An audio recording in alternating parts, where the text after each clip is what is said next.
Uruş gahrymany Pena Recepov'un hatyrasy şäher geňeşi bilen etrap häkimliginiň arasynda gapma garşylyk döredýär. Azatlyk radiosi doglan günüň 100 ýyllygyna gabatlap uruş weterany, 2-nji Jahan uruşynyň gahrymany, taryh ilimläriniň doktor Pena Recepov'un adynyň Bereket şäherine bir köçe dakylmak barada 2 ýyl gowrak münden gelinen kararyň ýerine ýetirilmezliginiň mümkin bolan sebäpler hakynda yerli ýazgy Amanmurat Bugaýew bilen söhbetdeşlik gurady. Bu söhbetdeşlik geçen ýyl 15-nji dekabrda Pena Recepov'un 100 ýyl öň doglan gününiň bir gününden efire berildi. Bereket, odalky Galanjyk şäher geňeşiniň agdalary bu gepleşigi diňläp, 2 ýyl gowrak münden gelinen kararyň ýerine ýetirilmezligine garşy reaksiýa bildirdiler. Türkmen kanunçylygyna görä, şäher geňeşi etrap häkimliginden aýry özbaşdyk edara bolup durýar we owa geňeşleri ýaly etrap häkimligine doly garaşlylar. Emma muňa garamazdan Bereket şäher geňeşiniň başlygy Gurban Saparow etrap häkimi Nur Ahmet Galizowyň üstüne baryp Pena Recepov'un adyny akmak hakynda kararyň durmuşa geçiriljakdygyny, ýagny karar edilen köçede we jaýlarda gahrman Pena Recepow şaýolýan ýazgynyň atyljakdygyny aýdýar. Etrap häkim şol wagt oňa hiç bir anyk zat diýmeýär.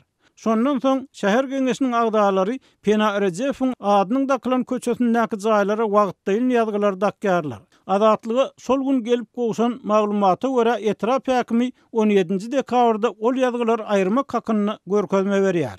Ýazgylar aýrylýar. Şäher geňeşiniň başlygy şundan soň häkime jaň edýär, emma ol telefonu almaýar.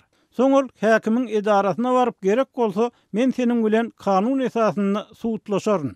Sebäbi şäher geňeşiniň gelen kararyny seniň özbaşdyk, sebäpsiz ýerden ýatyrmagy hakyň ýok diýär. Şu aralykda Pena Recepov'un şäher geňeşiniň karary esasynda Bereket şäherine bir köçe dakylan adynyň etrap häkiminiň buýrugy bilen ýatyrylmagyna garşy reaksiýa görkezip yerli ýaşaýjylar vilayet häkimligine arda ýüzlenme ýazdylar diýip Azatlygyň habarçysy habar berdi. Emma vilayet häkimliginden bu haty hiç bir jogap berilmeýär. Netijede bu ýagdaýdan nägile bolan şäherleriň bir topary 31-nji dekabrdan 1-nji ýanwara geçilýän giýje gahrman Pena Recepow şaýolýan ýazgylary aýrylan ýerlerine gaýtadan oturtdylar.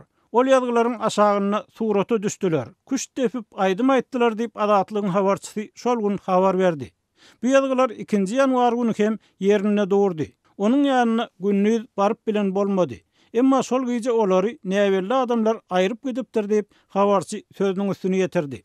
Azatlyk radiosynyň ýazgy Amanmurat Bugaýew bilen gurnan söhbetdeşliginde aýdylmagyna görä, Pena Recepow öňkü prezident Saparmurat Niýazowyň kakasy bilýän Atamurat Niýazowyň uruşda görkezenini gaýdylýan gahrmançylyklar hakynda öwgüli makala ýazmakdan ýüz öwrenden soň türkmen häkimetler tarapyndan ýanylyp başlanýar we soňu bilen işden çykarylýar.